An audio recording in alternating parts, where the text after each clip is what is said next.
Yes. Still now we have seen several algorithms regarding scheduling a different process. Now we are going to see about multi-level queue scheduling. Why actually multi-level queue scheduling? Actually we have only ready queue in all the process like first come first serve, round robin, right? Shortest job first, priority scheduling. In all the algorithms we have seen before, only one ready queue. But actually, according to the process in the system, the processes are divided into several types. All the processes are not having the same priority, not nature, nothing but not similar nature actually, and the priority also not good, not same for everyone. So if you see those process, we can divide those process into several types like system process. All the process very important process by the operating system. Right, by the operating system. Generally, the operating system processes are taken as system process for our maintenance of several attributes of the system. Right. Second one, interactive. The second category of those processes are interactive processes. Right. So these can also be called as front end process. Front end. వీటిలో మనకి generally example చెప్పాలనేసి అంటే gaming applications అన్నీ వస్తాయి. గేమింగ్లో ఏమవుతుంది, మనకి just ఒక mouse move చేయగానే ఇంటర్నల్గా ఆ మార్పు అనేది ఇమీడియట్గా కనిపించాలి. What ever the change it may be that has to reflect immediately. So very short time requirement is there for interactive process. It has to need interact from the user. From the interaction it has to do immediately. From the interaction it has to do immediately. Again it has to interact with the user. Again it has to do immediately. So that type of interactive process also there in this category. These can also be called as front end. One of the example is gaming. The third one is batch processes. Right, generally these are generally requires very long time. That can be solved the processes that can be solved in back end, that can be running in back end. They can be solved by the long times. There is no problem, even though the output is given, the solution is given at the longest time interval, there is no problem. So those type of processes are called batch processes. The last one, student process, like what you written a program and execute it, whatever it may be, those can be considered as student processes, right? So these type of categories of process are available in the complete set of processes. You can divide the process into these categories, but when you find it, all these processes cannot be good when you when you solve all these processes by the only one algorithm. If you apply round robin for algorithm, all these processes, it is not good. When you apply first come first serve basis, it is not generally suitable, or it is not fair to apply a single algorithm for all these category of processes. ఈ process అన్నిటికీ మనకి ఒకటే single algorithm అనేది work out చేయడం కుదరదు. So ఇక్కడ ఏం జరుగుతుంది, ఆ టోటల్ రెడీ క్యూని 4 ఆర్ నెంబర్ ఆఫ్ క్యూస్ కింద డివైడ్ చేస్తున్నాం. Now this is 1 ready queue, this is 2nd ready queue, this is 3rd ready queue, this is 4th ready queue. Right? We are just dividing that one ready queue into several ready queues. One ready queue may contains what? System process, one contains interactive, one contains batch process, one contains student process. If any several categories of process are, that many number of ready queues will be there. Right? Now that one of the implementer is there. Implementer is what? How to manage all this. How to manage all this. One implementer. Why this implementer? When you divide all these ready queues, you can choose which algorithm is suitable for system processes, which algorithm is suitable for interactive processes. In some implementers may use FCFS for system process. Some algorithms use round robin here, SJF here, and some other algorithm, maybe FCFS here.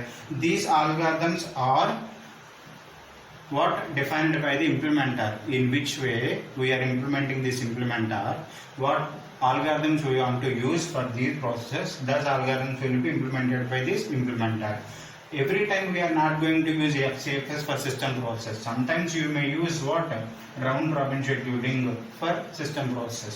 You may use here also FCFS for this type of process. In what way you are implementing, that can be, we are just instructing to the implementer, so that implementer gives that type of algorithm scheduling for this process, right? So what are the other points here? What is the priority of this process? What is the priority of this process? All the among process, system processes are getting highest priority. So these are getting highest priority. After these system processes, interactive process getting highest priority. After interactive process, batch processes getting highest priority. At last, student processes are getting lowest priority. So when you observe, the priority will be decreased from system process to the student processes, right? This is what actually priority about. Then what are the different things? How can you schedule all these? వీటికి priority ఎలా ఇవ్వబడతాయి, ఏ priority ప్రకారం ఈ process అన్ని execute చేయబడతాయి అనేసి అంటే, maybe 2 different things are there. First one, you need to have a fixed preemptive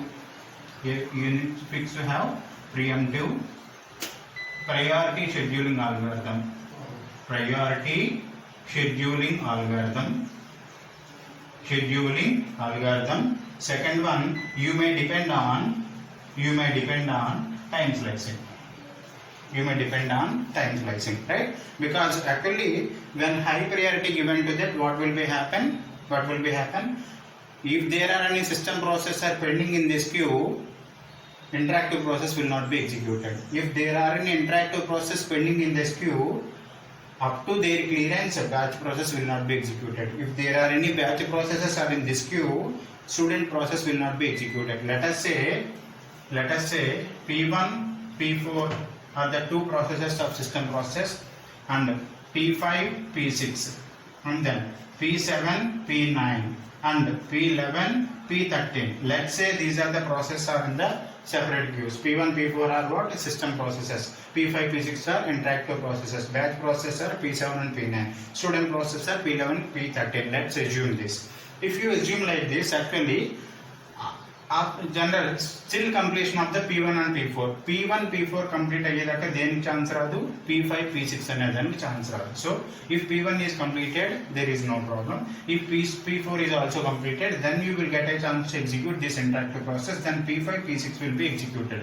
Otherwise, you will not get a chance to execute this P5 and P6. If you completed P5 and P6 interactive process, then only chance given to what? P7 and P9, right? In between, is there any system process comes? For example, P12, there is one more system process comes. Again, highest priority given to what? P12. In between, there is one more interactive process comes, P13. Then after this P12, that particular priority given to what? This interactive process P13. So ఇలా జరిగే కొద్దీ ఏం జరుగుతుంది అనేసి అంటే, batch process తర్వాత ఈ P11, P3 అని మనం తీసుకున్న, P13 అని మనం తీసుకున్న స్టూడెంట్ ప్రాసెసెస్కి CPU అలొకేట్ చేయబడదు. బికాస్ హైయెస్ట్ ప్రాసెసెస్ అనేవి హైయెస్ట్ ప్రయారిటీ ఉన్న ప్రాసెస్ ముందు ఎగ్జిక్యూట్ అవ్వాలి. కాబట్టి ఇలా ప్రాసెస్ వీటిలో ఉన్నంతసేపు, వీటిలో ప్రాసెసెస్ సిస్టమ్ ప్రాసెస్ జనరేట్ అయినంతసేపు, ఇంటరాక్టివ్ ప్రాసెస్ జనరేట్ అయినంతసేపు, బ్యాచ్ ప్రాసెస్ జనరేట్ అయినంతసేపు స్టూడెంట్ ప్రాసెస్కి CPU అలొకేషన్ జరగదు. సో ఇలా CPU అలొకేషన్ జరగకపోవడం వల్ల this will be waiting for a long time. These student process or the batch processes may waiting for a long time. This waiting of longer times is nothing but starvation. What is that? Starvation, the most important word. What is meant by starvation? Starvation is nothing but the processes are waiting for a longer time for the CPU allocation. CPU will not be allocated for these process because there are more highest priority processes are there. CPU allocated for the always highest priorities, and there is no chance to executing this student process or batch process when these processes are again and again repeating, right? So that situation is nothing but starvation. So the problem of this multi-level queue scheduling is what? Starvation. Some process may remaining longer times, right?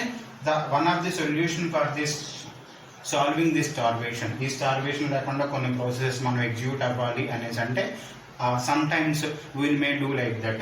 We are just dividing the CPU time. For example, I'm not saying exactly, we have to implementer is there, right? ఆ implementer ఎలా మనం makeup చేసుకోవచ్చు అనేసి అంటే, the highest priority process are getting 50% of the CPU time. The interactive process may got nothing but 30% of the interactive time, remaining 10% or 15% of the CPU time for batch process, 5% of the system CPU time for system process. Then what happened? Student process. Then what happened? The system process will use the 50% of time and it will be completed.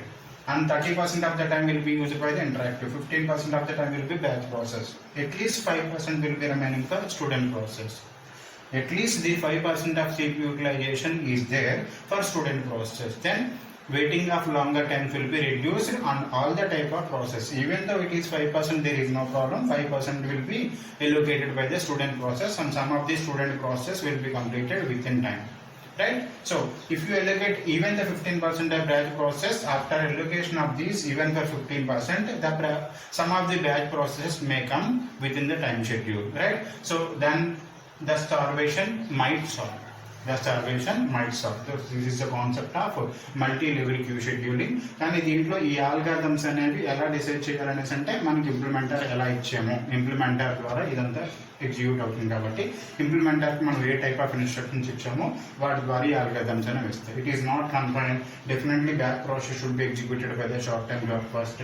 Student process can be executed by the first come first serve, whatever it may be. You can use any type of algorithm according to your particular necessity. And you need to for scheduling you need to focus upon fixed preemptive priority scheduling algorithm and time slicing. Right? Sometimes these what happen, sometimes for avoiding this starvation problem, student process అనేవి longer టైంలో వెయిటింగ్లో ఉండకుండా some important process ఉంటే వాటిని ఈ లెవెల్కి priority increase చేయడం. అలాగే some టైంలో ఈ ప్రాసెస్ ఎక్కువగా సాల్వ్ అవ్వట్లేదు అనేసి అంటే సమ్ టైమ్స్ ఈ ప్రాసెసెస్ని హైయెస్ట్ లెవెల్కి ప్రమోట్ చేయడం, ఇందులో ఉన్న ప్రాసెస్ని హైయెస్ట్ లెవెల్కి ప్రమోట్ చేయడం కూడా జరుగుతుంది. For avoiding what the starvation problem. What is the major problem of multi level queue scheduling? Starvation. ఆ స్టార్వేషన్ అలౌ చేయడానికి CPU యూటిలైజేషన్ పర్సంటేజ్ని ఇలాగైనా డివైడ్ చేసుకుని వన్ ఆఫ్ ది ఆపర్చునిటీ ఉంది. లేదనేసి అంటే ఆ ప్రాసెసెస్ని అప్పర్ లెవెల్కి పంపించి వాటి యొక్క ప్రయారిటీ పెంచి, ఆ ప్రయారిటీ పెంచిన తర్వాత ప్రయారిటీ పెరిగిన తర్వాత వాటిని ఎగ్జిక్యూట్ చేసే అవకాశం కూడా ఉంది. Because there is a problem of the process has to wait for the longer time. To solve this starvation, you may approach any of these methodologies for solving this starvation problem of student process or batch process having lowest priorities than comparing with the highest data process. Right? This is what actually multi-level queue scheduling. Thank you.